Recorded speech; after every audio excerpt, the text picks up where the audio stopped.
আজকে শুরু হবে গণিতের প্রথম যে চ্যাপ্টার নেচার অফ ম্যাথমেটিক্স, সেই নেচার অফ ম্যাথমেটিক্সের ফার্স্ট লেকচার। তো এখানে যে নোটসটি বানানো হয়েছে সেটাই আজকে বোঝানো হবে। ম্যাথমেটিক্স হচ্ছে একটি ইংরেজি টার্ম। তাই ম্যাথমেটিক্স যে শব্দটি সেটি গ্রিক শব্দ থেকে এসেছে ম্যাথেমা। আচ্ছা, এই ম্যাথেমা শব্দটির অর্থ কী হবে? এর অর্থ হচ্ছে knowledge of study or science. এছাড়াও কী কী হতে পারে? যেমন বলা হয় যে ম্যাথ হচ্ছে ক্যালকুলেশন বা গণনার হচ্ছে বিজ্ঞান, সায়েন্স অফ ক্যালকুলেশন বলা হয়।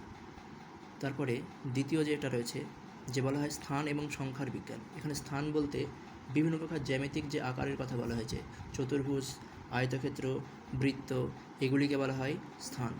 এবং বিভিন্ন নাম্বার, মৌলিক সংখ্যা, যৌগিক সংখ্যা, 1 থেকে 100 এই যে নাম্বারগুলো, এবং পূর্ণ সংখ্যা, এগুলো কি? এগুলো হচ্ছে নাম্বার। নেক্সট হচ্ছে ভর, ওজন এবং আয়তনের বিজ্ঞান, সেটিও হচ্ছে ম্যাথমেটিক্সকে নির্দেশ করে। তারপরে কি হতে পারে? দিক নির্দেশনার বিজ্ঞান, যেমন উত্তর দিকে 20 মিটার, পশ্চিম দিকে 20 মিটার, দক্ষিণ দিকে 20 মিটার, এগুলি হচ্ছে দিক নির্দেশনার বিজ্ঞান। আবার পজিটিভ, নেগেটিভ, ধনাত্মক, ঋণাত্মক, এগুলো একটা দিক নির্দেশ করে, তাই এইগুলোকে বলা হয় দিক নির্দেশনার বিজ্ঞান। তাহলে আমরা কি দেখলাম? যে ম্যাথমেটিক্সের অনেকগুলো পরিভাষা হতে পারে, সেই পরিভাষাগুলো থেকে অনেক সময় প্রশ্ন আসে। এরপরে আমরা যেটা দেখব যে ম্যাথমেটিক্স যে নলেজ, সেই নলেজটাকে দুটো ক্যাটাগরিতে ভাগ করা হতে পারে। এক হচ্ছে কনসেপচুয়াল নলেজ, ধারণাগত, আর একটা হচ্ছে প্রসিডিউরাল নলেজ বা প্রক্রিয়াগত। ধারণাগত নলেজ কোনটা হয়? ধারণাগত নলেজ সেই সমস্ত নলেজকে বলা হয় যেখানে আমরা আমাদের ধারণা, মানে আমরা যেটা শিখলাম সেখান থেকে কি শিখলাম, সেই যে আইডিয়া, সেই আইডিয়াকে কাজে লাগিয়ে আমরা অন্য কোনো প্রবলেমগুলোকে সলভ করতে পারব। যেমন a+b তার হোল স্কোয়ার সূত্রটি জানার পরে সেখানে আমরা ওই সূত্রের সাহায্যে অন্য কোনো এক প্রবলেমগুলোকে সলভ করি। প্রসিডিউরাল, এই যে কোনো একটা ধারণা শেখার পরে সেটাকে আমাদের আরও কীভাবে করা যেতে পারে তার যে প্রক্রিয়া, সেটাকে বলা হয় প্রসিডিউরাল নলেজ। এই ছিল ম্যাথমেটিক্স নলেজ। নেক্সট আমরা যেটা চলে যাব সেটা হচ্ছে নেচার বা বৈশিষ্ট্য। যখন লক্ষ্য করব তখন প্রথমেই যে দেখা যাচ্ছে যে জিনিসটা, সেটা হচ্ছে লজিক্যাল মানে ম্যাথমেটিক্স সবসময় হচ্ছে একটা লজিক্যাল চিন্তাভাবনা প্রদান করবে, ইললজিক্যাল বা অযৌক্তিক কোনো চিন্তাভাবনা প্রদান করবে না। যেমন 3 আর 4 কত হবে? 7। কখনোই 3 + 4 = 8 রেজাল্ট দেবে না। নেক্সট কি দেখা যায়? হায়ারকিয়াল স্ট্রাকচার বলতে একটা নির্দিষ্ট শ্রেণী অনুযায়ী হবে, নির্দিষ্ট শৃঙ্খল মেনে চলবে, নির্দিষ্ট চেন অনুযায়ী হবে। যেমন প্রথমে বিয়োগ, তারপরে যোগ, ঠিক একইভাবে গুণ, ভাগ, এগুলো করার পরে কি শিখি? আমরা হায়ার ম্যাথমেটিক্স শিখি। তাহলে প্রত্যেকটার সঙ্গে নির্দিষ্ট চেন অনুযায়ী চলতে থাকবে। ইউনিভার্সাল বলতে বিশ্বব্যাপী একই হবে।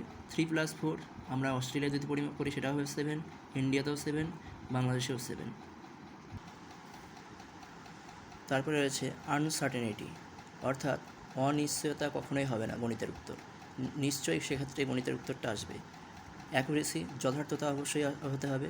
যথার্থতা বলতে কোন জিনিসটাই বোঝায়? একটা পার্টিকুলার রেঞ্জের মধ্যে অ্যান্সারটা হবে। সার্টেনিটি অফ রেজাল্ট, যেটা একটু আগে বলা হলো যে ফলাফল নিশ্চয়ই আসবে। রিয়ালিটি, বাস্তবসম্মত হবে।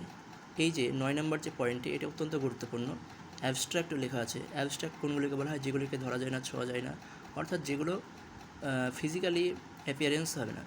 যেমন আমাদের চোখের সামনে যদি ত্রিভুজ যখন আঁকানো হবে বোর্ডে, সেটা হবে কংক্রিট। কিন্তু যখনই আমরা কোনো অঙ্ক করব ত্রিভুজ সংক্রান্ত, তখন কী হবে? আমাদের জন্য ছবিটা রাখতে হয় না, তখন আমাদের আইডিয়াটা হয়ে যায় যে ত্রিভুজ মানে 3টি বাহু থাকবে। এটাকে বলা হয় কংক্রিট থেকে অ্যাবস্ট্রাক্ট আমাদের নলেজটা তৈরি করবে। তারপরে particular to the general, particular মানে একটা নির্দিষ্ট থেকে সাধারণীকরণের দিকে যাবে। ফিক্সড অ্যান্ড ক্লিয়ার হবে অ্যান্সারগুলো। নেক্সট হচ্ছে ল্যাঙ্গুয়েজ।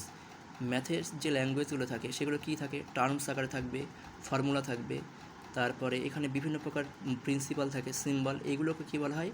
ল্যাঙ্গুয়েজ বলা হয়।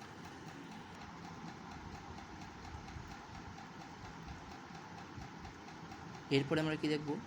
বিভিন্ন যে মতবাদগুলো রয়েছে, যেখান থেকে প্রচুর প্রশ্ন প্রতিবারই জিজ্ঞাসা করে। যেমন প্রথম বলেছিলেন কি? গ্যালিলিও বলেছিলেন mathematics is the language in which God has written in the universe. তো এটাকে মনে রাখার একটা ট্রিক্স হচ্ছে G for Galileo, G for God. Locke বলেছে mathematics is the way to settle the habit of reasoning in the mind of children.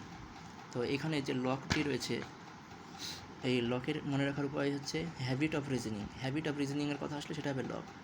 Marshal A stone, ঠিক একইভাবে abstract system যদি আসে কোথাও তাহলে সেটা হবে marshal A stone. Roger beacon, gateway and কি অফ অল সায়েন্স। এটা খুবই গুরুত্বপূর্ণ। গণিতের সাথে কী কী বিষয় সম্পর্ক রয়েছে? Physics, astronomy, biology, chemistry, history, geography, এই সমস্ত সাবজেক্টগুলির সম্পর্ক রয়েছে। এবার দেখব আমরা কি গণিত আগমন, নিগমন ও সাধারণীকরণের ওপর জোর দেয়। ডিডাকটিভ রিজনিং আর ইন্ডাকটিভ যে রিজনিং, এটা দুটি খুবই গুরুত্বপূর্ণ প্রসেস। তো প্রথমে আমরা দেখব ইন্ডাকটিভ রিজনিং। উদাহরণ থেকে সূত্র বলতে বিভিন্ন প্রকার উদাহরণ দেওয়া হবে, তারপর একটা পার্টিকুলার সূত্রতে যাওয়া হয়। এবার এটা কারেক্টে বলা হয় কি পার্টিকুলার টু দ্য জেনারেল, অথবা পার্টিকুলার টু দ্য জেনারেলের দিকে যাবে। আর এখানে যে লার্নারগুলো থাকবে তারা অত্যাধিক পরিমাণে অ্যাক্টিভ থাকবে। নেক্সট হচ্ছে এই ক্ষেত্রে উদাহরণগুলোকে বারবার রিপিটেশন করা হয়, আর এই রিপিটেশনের কারণে কী হয়, যারা স্টুডেন্ট থাকে তারা হচ্ছে অত্যাধিক পরিমাণে অ্যাক্টিভ থাকে। এই ছিল আমাদের ফার্স্ট যে চ্যাপ্টার নেচার অফ ম্যাথামেটিক্স তার ক্লাস। তো ক্লাসটি সবাইকে দেখার অনুরোধ রইল এবং কেমন হয়েছে সেটাকে জানাতে হবে।